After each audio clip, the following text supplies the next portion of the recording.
อ้ลืมสบายดีบรรดาหมู่ครูอยู่ในห้องการวันนี้แมนถือว่าเป็นโอกาสดีเออเฮาได้มาสำรวจสนามกีฬาครบวงจรอยู่เมืองเวียงไส้แขวงหัวฟัน ถือว่าอากาศก็ร้อนแห้งวันนี้นะ เอาวันเดือนปีเอาวันเดือนปีวันที่ไหมวันนี้ก็โอ้บันทีเบิ่งก่อนเด้อตลกนั่นนึงที่29แล้ววันนี้น่ะ29เดือน6คิดว่าเชอแล้ววันนี้เป็นมื้อสุดท้ายโอ้ฮ้อนหลายวันนี้น่ะฮ้อนหลายอันนี้แม่นเคินว่าฟ้านี่ก็ภูนี่ก็ไอ้ฮงอันนี้เป็นภูนี่ก็ไอ้ฮงภูเขียวเขาเรียกว่าภูเขียวอันนี้น่ะ ภูเขียวแล้วกวางเด้แต่เขตนั่นพูเละถอยล่างไม่ตัวนะพูดตัวนี้ตัวก็ถอยล่างไปที่กูจะย่างไปคุณจะแนะนำเนาะยูฮันกันแนะนำก็ได้ไปพูดตัวนี้เป็นร่องเลยอยู่พี่ฐานผู้นำนะอยู่พูนฐานผู้นำนะฐานตูซี่เป็นตู้เลยซี่สวัสดิ์แกบุญฟันว่าเต็มชื่อเลยกวางโอ้ความเติบประมาณ30 เฮกตาร์หน่อยนึงเอาถือว่าตอนนี้คนจับโปนเขาเลยเอิ้นแล้ว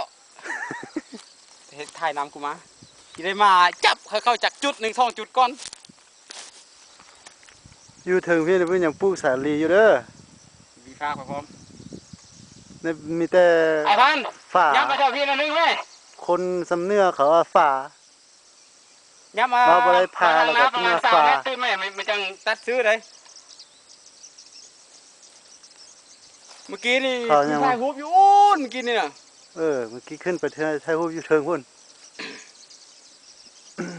บริษัทยับไปทางพุ่นน่ะผ่าแล้วมองผ่าแล้วมันก็ได้เอาลูกโอเคบ่เอา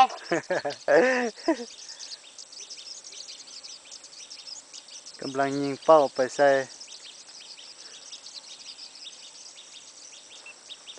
จุดที่เรายืนนี้จะสูงสมควรเนาะ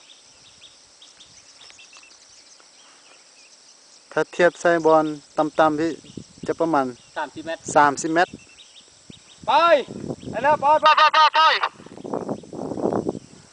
บอลยิงเป้าเมื่อกี้ฮั่นแม่นบอลนี้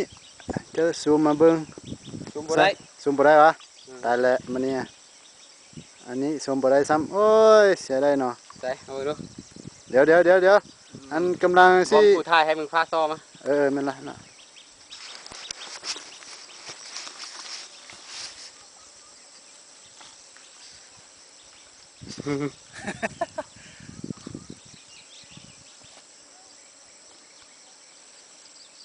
เปิดหมวกเลยไหมฮอนไลน์ไปเห็นนะโอ้ย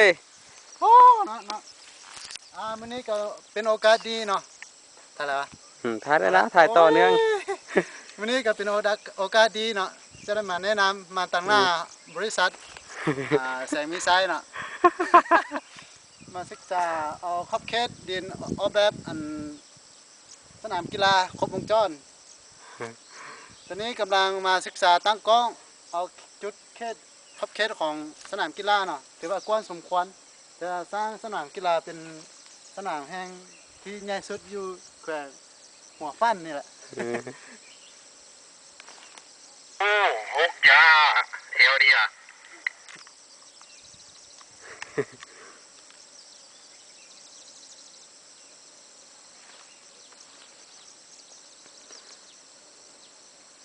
อันนี้แหละทำตู้สีนี่นะตู้สีสวัสดิ์แก้วบุญพันธ์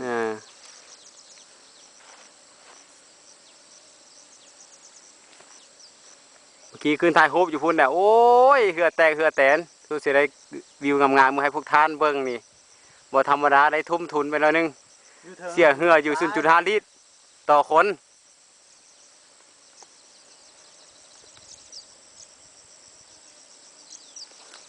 พืชพันธุ์ธัญญาหารอยู่แถวนี้ก็งามสวยงาม สวยสดงดงาม